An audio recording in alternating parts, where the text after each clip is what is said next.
right. Good morning, afternoon, and evening, everybody. My name is Silvers776, and welcome back to another episode of Behind the Screens. And today I have another very special guest with us today. Would you mind introducing yourself today?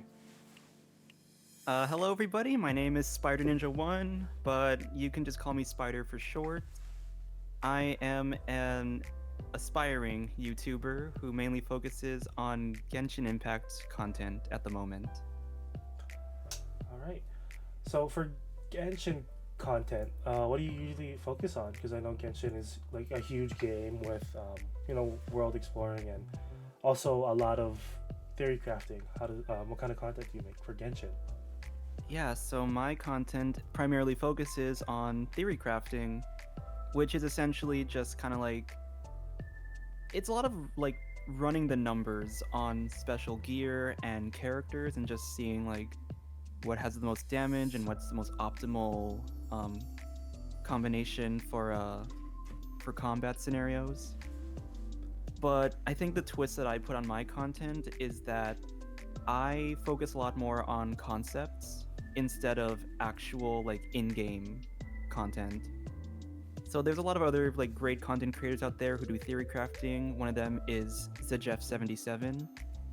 He focuses a lot on like the in-game stuff and what can actually be done. Mm, I like to just make a bunch of ideas and I just have this kind of mini series called like Genshin What If, and I just kind of have like, oh, what if we had this in the game and how would that affect it? What would the numbers look like, etc., etc. sounds like you put like a lot of time into the numbers, right? I know that Genshin has like a lot of different like numbers for gear, stats, and all that. How long do those videos usually take you? So just looking at the calculations itself, one concept could take me like 2 to 3 hours to like kind of like get right and get balanced.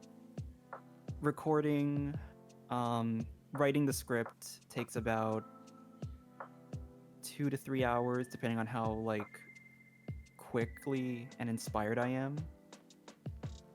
Editing or recording the stuff just takes maybe like 30 minutes, and then getting B-roll and editing it can take about 5 to 6 hours to do. Wow, So it's a pretty lengthy process. that's that's crazy. Like, I mean, it's a lot of things to put into a series now, right? Yeah, Wow. I guess for me, how long have you been creating content? I've started making content all the way back in like I want to say like 2018, and it was just like me just doing like random like compilation edits of like my gameplay. Hmm. But recently, I think during this over like the summer of 2023, that's when I kind of started taking like a bigger like turn on like what I made with content, and I tried actually focusing on like more of the Genshin stuff. I see, I see.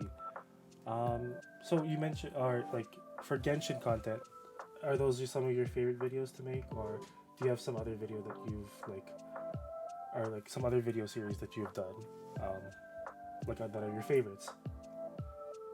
As of right now, Genshin is the only content that I produce. There is another thing that I want to do, which is this Minecraft fictional series called Small World. Hmm. It's kind of like a webcomic slash animation YouTube series. But the thing is that I'm kind of just that's kind of on the back burner at the moment due to the fact that like there's just a lot of production stuff I have to figure out, mainly the writing and set building. I see. So I don't have too much to share on that because I'm just not that deep in the process. I see. But I do think it is something I still want to do. So hopefully, maybe a few years down the line, when I got have more things figured out, then I can hopefully share that with the world. Got it. And I know you mentioned you're a YouTuber. Do you stream at all? I do stream. I stream to ghosts. Um, I think streaming for me, I've tried doing it as like a consistent weekly thing. Um, and I found out that I'm just not really a streamer person. I'm very comfortable, um, kind of like pre-recorded. Like I have a script that I just read off of for a video, and I make content based on like just pre-recorded stuff. I I think see. when it comes to streams, there's a lot of um when it comes to streams, there's a lot of like social stuff I just have issues with, Mm, especially when you don't really have viewers to stream to. It's hard to be entertaining and actually try to, you know, do something with nobody. I see. And well, for me too, like I when I started streaming, it was hard because yeah, there's you like you see the number like 0 viewers, right? And like it's hard for me to interact with people when there's nobody really there, and it would usually just end with me like talking to myself with nobody in chat and just me like basically talking while I play video games. And I like at the beginning, yeah, it was very like dead, but also eventually people found me and they followed me, and it kind of went from there. But yeah, streaming, I know that streaming isn't like for everybody, because there is some like there have been instances where people have came in and they're either a bot or like they say some crazy stuff online. Yeah. I I think the way that I see streaming now is that I don't really focus too much on making my streams super high quality. I kind of just have I mainly just stream like story-based content Hmm. on Genshin, and it's more of just a just like documenting my I guess my journey or whatever through the game. You just get to see my natural reactions and like initial thoughts. Yeah, I see. Oh, that's good, because I know a lot of people like to you know record or like stream and then also post their reactions to like story based stuff to YouTube. And I think that's a good idea for a lot of people, just to have that record of them experiencing what other players have experienced, right? Yeah. Like if I ever go back and like maybe want to make a video on it, then at least I have that material to work with. Mm, I really, yeah, I've definitely gone through some games back then where I want to see how people reacted to like a really big moment or like a really like huge emotional piece, and kind of see how they felt. You know, have like did they cry at this really bad or really sad part? Did they were they like freaking out over like this build up to like this boss fight or whatever, or some other like great like feat they've done like in the game. Do you play Genshin? Yes, I do. I stream it from time to time. I thought about joining in for the stream event, where they would reward you if you streamed a certain amount of, I think, minutes for Genshin. Oh. And actually, a previous guest of mine, I think Kimi Tori, was actually participating in it right now. So yeah, Oh, that's cool. yeah. I streamed Genshin back in, I want to say, 2021 a lot. Back when I first started streaming, just because if I didn't want to play like an FPS game with my friends, it was an easier game to stream, and just me chilling and exploring the rest of the world that I haven't explored yet. Yeah. I think when it comes to games that I maybe would feel more comfortable streaming and having like a better energy, it would definitely be like multiplayer games with my friends. Hmm. If I was in like a party with my friends and we were playing like Phasmophobia or Overwatch, for example, I think I'd have a lot more like of a personality and I'd be a lot more talkative. Yeah. I just don't think I never really want to like force them on camera though, because they don't really stream. Yeah. But that's why I kind of don't. That's why I don't really stream those games publicly. That's true. Like you mentioned, like Phasmophobia. I've streamed that and also Devour. Those streams were a lot of fun just because I had other friends who were watching my stream and they started playing like soundboards that I've activated, and I definitely got scared by a couple of them. And lights are off. I'm like freaking out because we're getting chased by like the ghost or the monster in the game, and I think at the end of it, it was still a lot of fun, even though I was scared to death.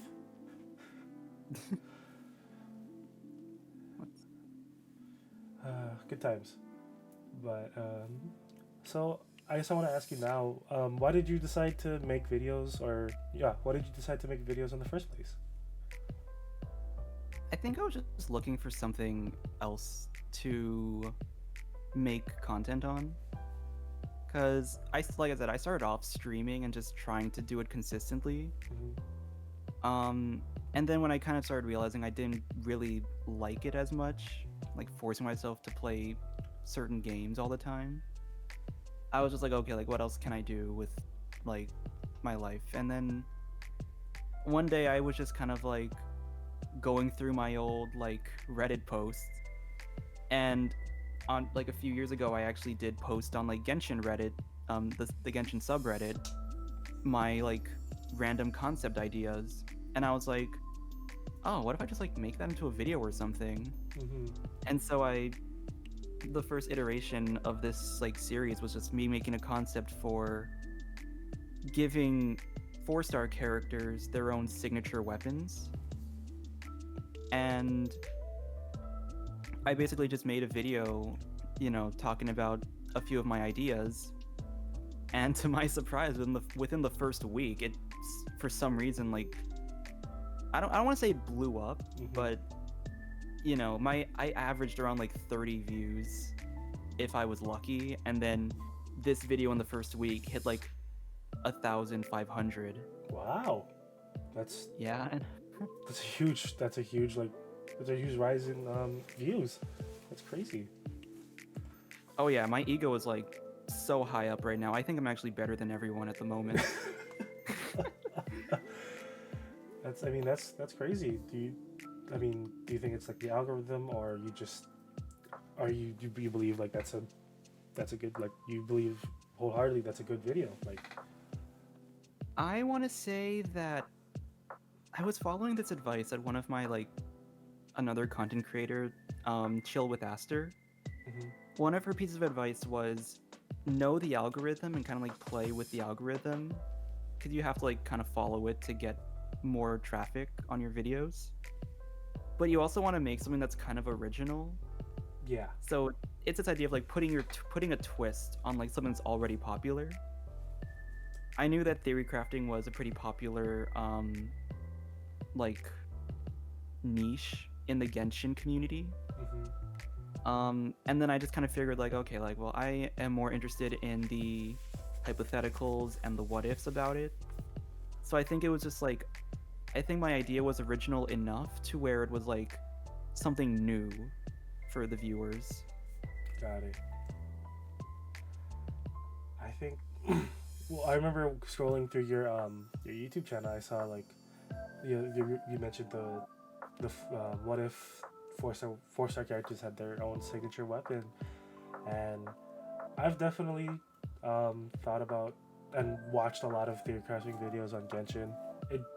I remember back then it used to be like this huge rabbit hole of like information and like team builds, and I was just like, I didn't think it went this deep, but it can go this deep for numbers and damage calc. I was like, this is crazy. Like, it blew my mind, because I was like, oh yeah, just have the have your crit stats and your attack stat like good enough, you'll be fine, and you're and a little bit of like elemental mastery and stuff. But it really became more than that. Like, I didn't realize. Yeah, it's crazy how like back then it was just like, oh yeah, this character is like kind of mid, like Bennett C tier, he doesn't do that much. And then now like so many characters are getting like just a massive like buff from like all these new features. And now like and yeah, like I said, their crafting got way more complex. Like there's like things like elemental gauge now that I have to keep track of when I'm doing like reactions, and I'm like, what happened to just Unga Bunga, Chungyun, like shatter comps?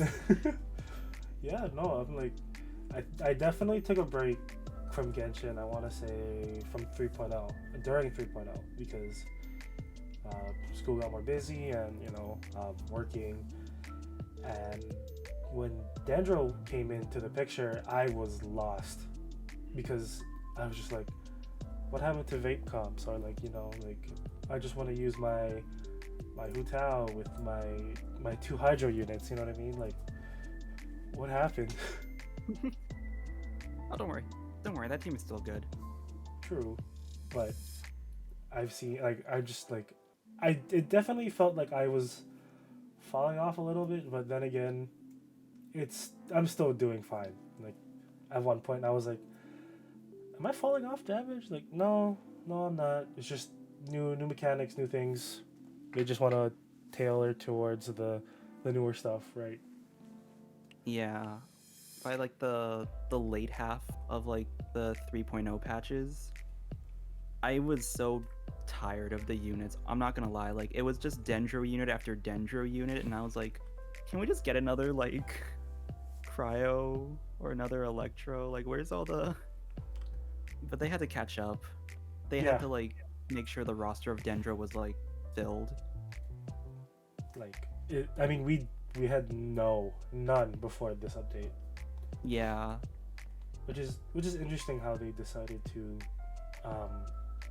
release that element so late, because we knew about it. It was partially in the game, but it was never controlled by any characters that we were able to get until 3.0. Yeah. And now it's like the best. It's one of the best elements. Like, it changed the meta. Yeah, that's why again, like, when I came back, I was like, "What's Hyper Bloom?" I'm like, "Oh." I know, like, I look at leaks, and so when like we were still in like 2.8, I just started like looking at like leaks. I'm like, okay, like what's this? Like, what's this like new thing going on? And then one of the talents I saw, like for a passive, it was just like, oh yeah, when any of your characters triggers Burning, Bloom, Hyper Bloom, Burgeon, Quicken, Spread, Aggravate. I'm like, why are there like 8 reactions? Like, what's going on? And it turns out like 4 of them were like sub reactions or like secondary reactions. I'm like, okay, I guess that kind of makes sense. Yeah, and then they added those reactions. I'm just like, I'm gonna go back to Melt and Vape, and hopefully that works out. Or I don't know. It definitely did change the game for me, but then again, I still went back to my old teams. It's at least Kuching's viable now. True. Okay. I think it's just really funny to me. But moving on, could you describe to me your viewership and also your community? Viewership is up and down, to say the least. I think if we're just talking about like my like that window of like the Genshin content, Mm-hmm. my videos usually average around maybe like 1,000 views. There was this one video I made about like making a crystallized rework. That one actually blew up. Like that got like 35,000 views, and 35. I was not yeah, like 35K. Wow. three zeros, and I was like, what the hell happened? Like, why is everyone seeing this video? And then, fast forward to like the most recent one I posted, it hasn't even hit 100 yet.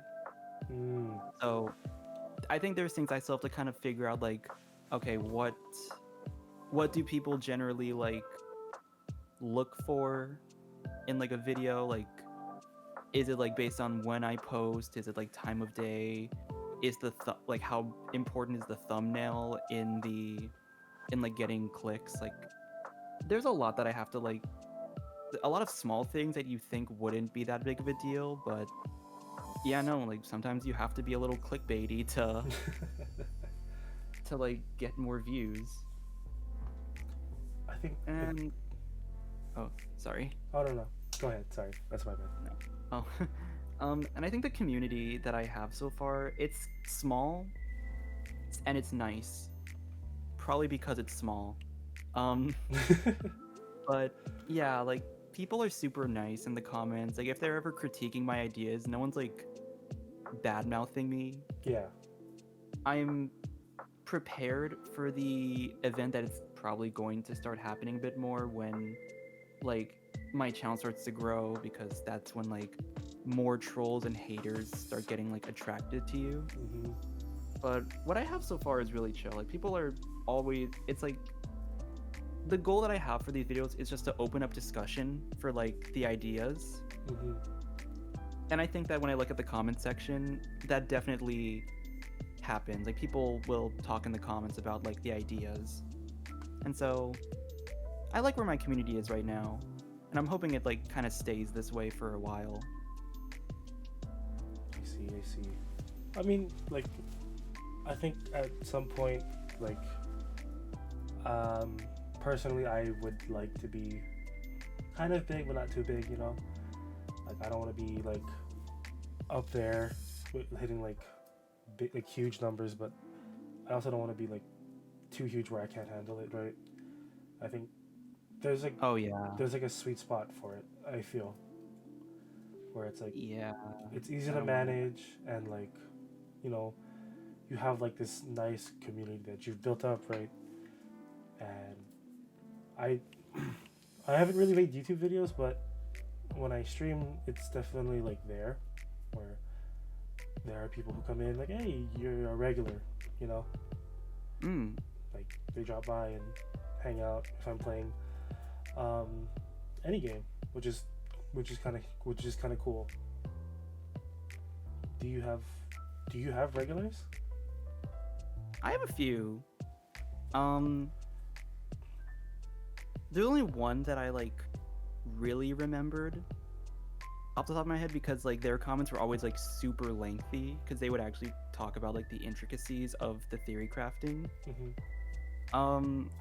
But I always get like comments that are just like, oh man, I always love your videos, keep up the work, or keep up the good work. It's like, and those comments I can tell that they're like returning viewers. So it's always nice to see like that there are people that regularly watch my content and that actually want to keep coming back for more. That's good. And I know you've mentioned also like other YouTubers. Have they reached your content and you became friends, or was it like I know you know me kind of thing? Oh no. All of the YouTubers I mentioned are like, I'm just a fan of their work. Admittedly, I don't. When it comes to Genshin, I'm not really good with like the whole like making connections. I don't go into co-op worlds. That's why like I don't play with other people. And all of my friends that used to play Genshin kind of don't anymore. Oh, I see. So Genshin's kind of just been like a solo ride for me. But I'm hoping in the future it'll like there will be more opportunities to like connect with others and make content with them. Yeah, I think a lot of us, or a lot of like my friends, we liked Genshin. I think it was just a good time for us to get into it. I think it came out, I want to say like at the prime time of COVID. Oh yeah, like fall of 2020. Yeah, so think it was just a good time. None of us were leaving the house. Kind of stuck at home. We stuck with it because it was a lot of fun. Just exploring another open world.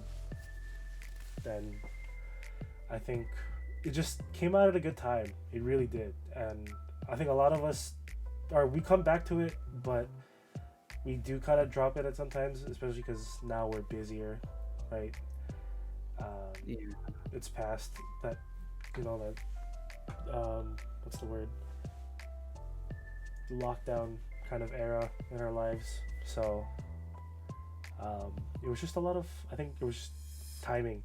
Timing was a huge part of Genshin's, I think, release. Oh, definitely. I remember like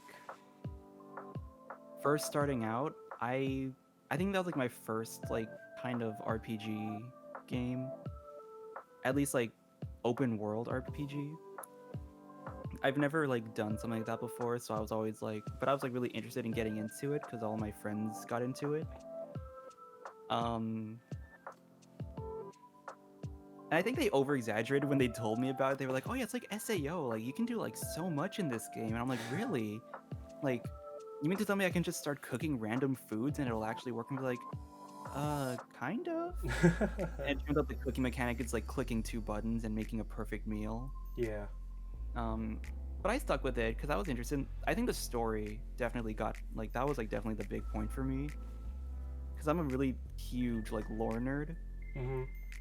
So getting into the story and just kind of staying around for like all the events, I was like, oh yeah, this is awesome. Like I'm staying around for this. And this is actually also my first gacha game. I've never played any other gacha game until Genshin. So it was like new getting used to like the wishing system and being like, you mean to tell me I don't unlock these characters on release? Like I have to actually get lucky? Yeah, that was a stickler for a lot of people too. Just having to be lucky enough to, own like have a character and be able to play around within like Genshin's like quote unquote sandbox, right? Yeah. But it's it's also like a really really interesting like wishing system because I know a lot of gacha games don't offer this you're guaranteed a character thing. Oh yeah, the pity system. Yeah, like pity systems and other gachas were definitely not there back then, I want to say, for other gacha games, because I have my group of friends that have played gachas before and they're not so kind compared to, I'd say, Genshin is, surprisingly. Yeah. Like, I think we were like I know Genshin's rates are like 0.06 for a 5-star, and like I guarantee that like 90 wishes. Yeah. And 50, like you could not get the character that's not featured, or you would get an off-banner character, and having that be the only caveat kind of balances the game, Yeah, but it's definitely like they have. I mean, I don't fully blame them. They have to make money. It's a gacha game. They have to be sharks with it. Also, it's free.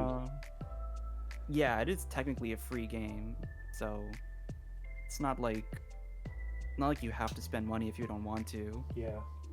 I have, and I'm not proud of it, but hey, my boy Lenny, he's got his special bow, and it only cost me an undisclosed amount of money to get that. But at least he looks dripped out. That's good. Well, I won't ask, but at least you got it. At least I got it. Yeah. I cosplayed him. Of course, I had to like get all of his special gear.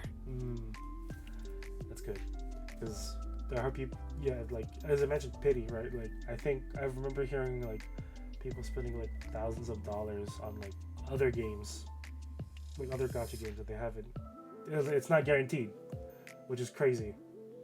Yeah, and I don't. it's the someone once told me like the reactions you get when you tell someone how much you've spent on a gacha, it's either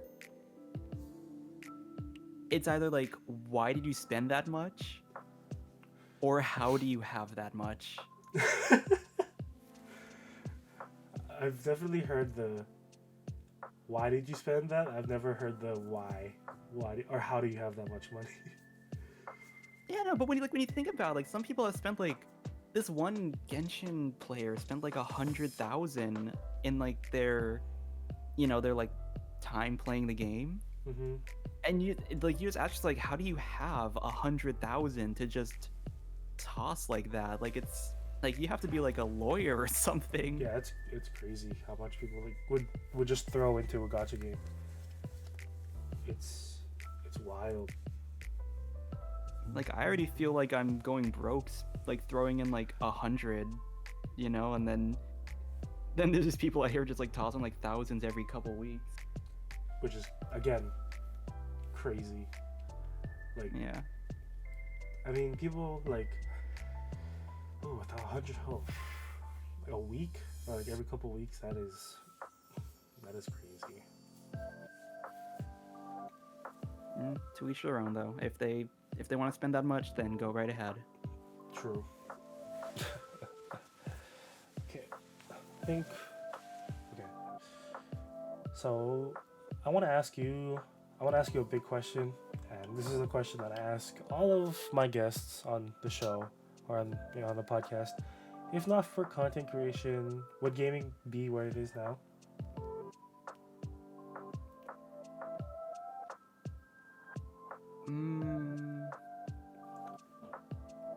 No. Short answer is no.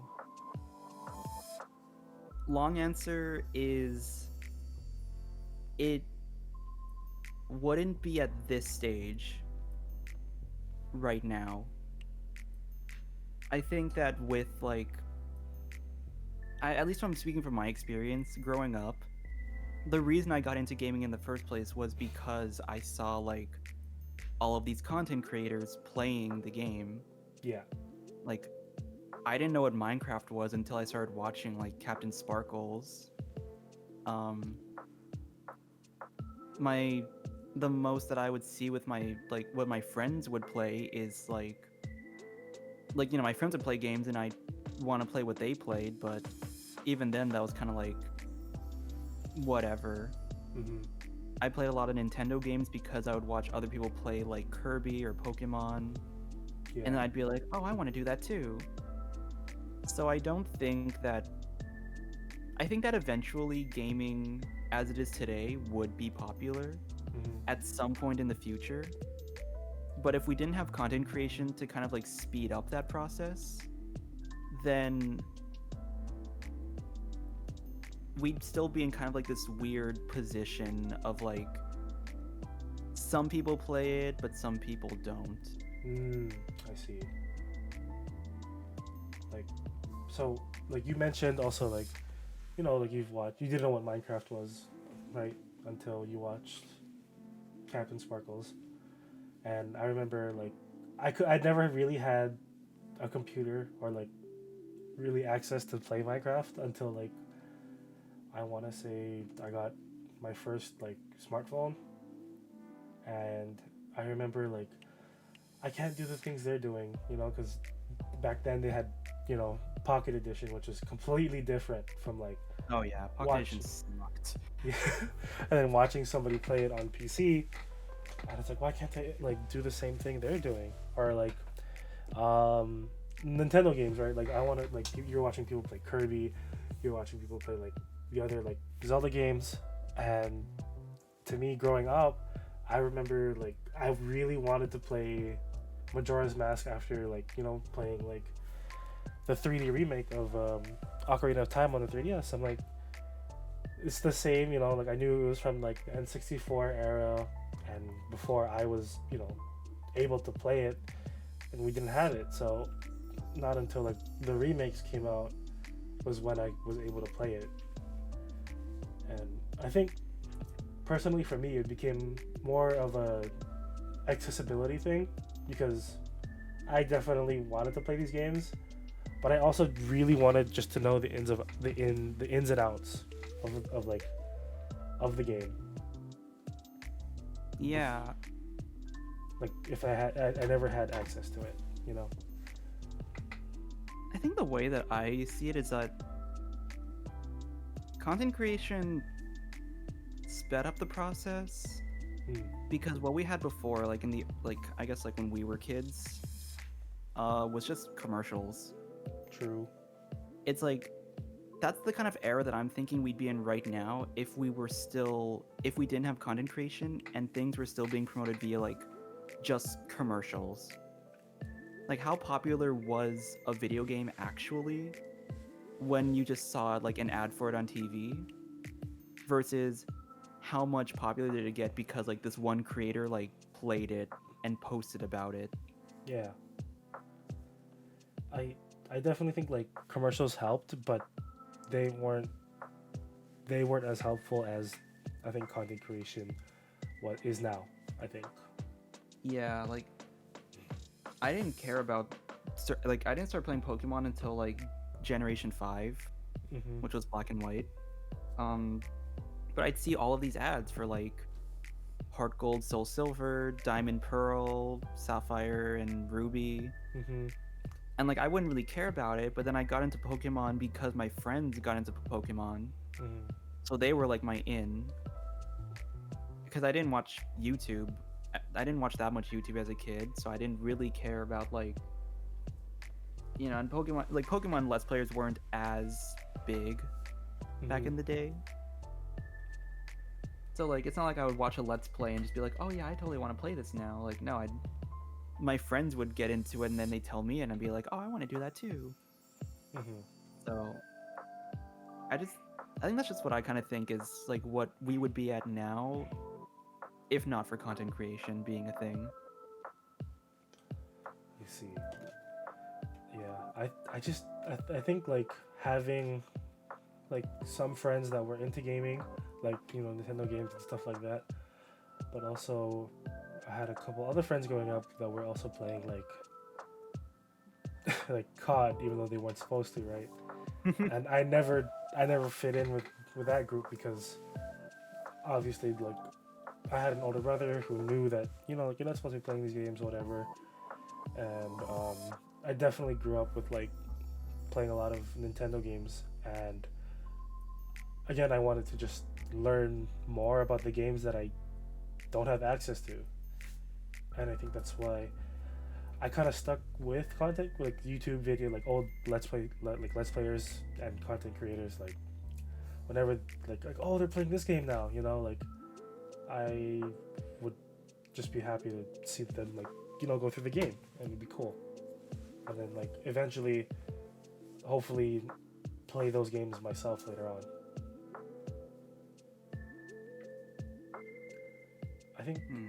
yeah. So I think well, and then like also right, content creation, which also led to, and my previous guests have also talked about, was esports, and how esports kind of like became this huge thing, having like these massive arenas, right, for people to just, you know, compete against each other, which is in my head crazy to me because Yeah. like people like back then, um, like I would be told like, you know, don't spend too much time on video games. Like, is that gonna get you a job? Like, no. Back then, probably not. No, but definitely now, as time went on, like we have these professional players coming out, getting paid like a huge amount, like huge amounts of money for sport, and like sports like out of video games, crazy, right? Yeah, like I think the realistic thing that people kind of knew in the back of their minds is like you have to be like good. Like you have to be like really good at a game to make it into a professional level. Mm-hmm. Like not just anybody could do it, but I mean, I guess the option is there now. If like if you really, if you have like the skill and the passion for it, then it's possible to make it. Yeah, like like I think about like those people, like those professional players, and like how they've like gotten to that, like they've gotten to that level that there are documentaries on those, like about them, and like would how they would be in the team with the team they're with. And I think it's just crazy to me, like this is all for just games, video games, Yeah. you know. But yeah, I mean, especially in the competitive scene, it's honestly the same as any other sport. There has to be communication, good strategy, and gameplay, Mm-hmm. and I think it's just a different form of sports, which is probably why I don't watch esports, because I'm not super interested in seeing other people playing a game. Mm-hmm. Like that's why I'm not like, people will talk about football all the time, for example, and then I'll just be like, oh, I guess that's cool. And it's the same thing with esports. Like people will tell me like, oh yeah, like did you see like how did, like this team like beat this team in like Overwatch? And I'm like, no, not really. I'd rather, I'd rather be playing Overwatch, not watching another person play Overwatch. Mm, I see.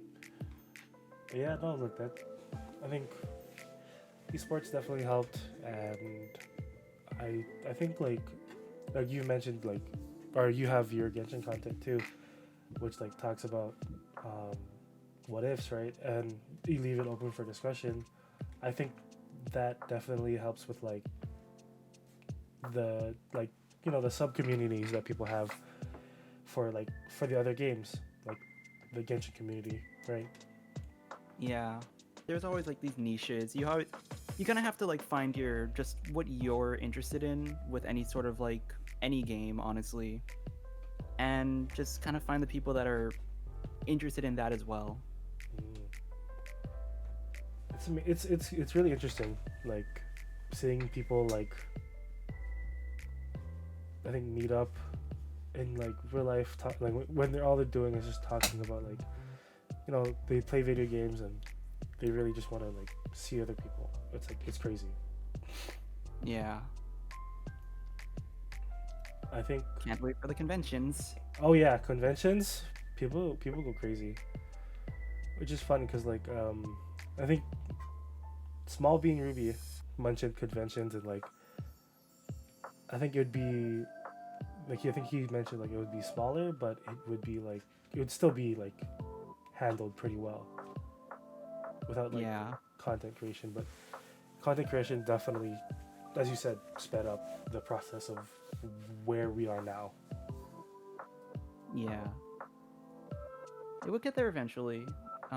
But yeah, without content creation, we'd still be getting our information on the game via like ads and just what our friends tell us. Hmm. Or just the old-fashioned guidebook of like old, like I remember the Pokemon always would used to come out with like the really like Oh yeah, big books. like Like freaking $30 ones. yeah, And I think I have one somewhere, but I think I I just have mine too. I don't know where it is. I lost it. But But it's not like I play that game anymore, so yeah, and yeah, I think that about covers everything. Um, do you want to say any final remarks before we close off today's episode? if you are starting off as a YouTuber or streamer, it's going to take time. That is what I've heard a lot of other people say. Like, it's not, luck is involved, it can happen quickly, but it's, for most of us, it's like just a lot of just keeping consistent, putting in the work, and hopefully having that payoff one day in the future. So don't quit your day job just to make videos. Like, keep your day job, make sure you have a stable income, and then maybe if YouTube works out, then you can consider a change in career. Mm. All right. I guess in short, just like don't rush it. Don't expect it to go fast, and don't rush anything. I see. Consistency is key, is what I've heard from other people as well. Yes. I think that's the thing for streaming, honestly. Sometimes YouTube you just can just post whenever and it's still fine. Because, like, yeah, I remember hearing about, like, I think like if you're like a YouTube partner, I think there is a like a I want to say like a 3 month gap of where you can't up or where you should be uploading. If not, I think you have to reapply. I think. I have to look at that because I think it's a little longer. I think you can take breaks in between and it should be okay, but because some people just like do the thing where they don't post for like months, like almost like half a year or something, and they still have like some like monetization to come back to at some point. Alright. Okay. And I guess one last thing is, where can they find you? You can find me on YouTube at Spiderninja1. I'm also on Twitter and TikTok under the same usernames. TikTok is where I mainly post like more just meme content where I'm parasocial with my Genshin characters. But yeah, you can find me on those platforms mainly. Alrighty. And I think that's it. Yeah. Alrighty, and thank you everyone for tuning in and watching today's episode. I've been Silvers776, and we'll be signing off for tonight. See you later. Bye.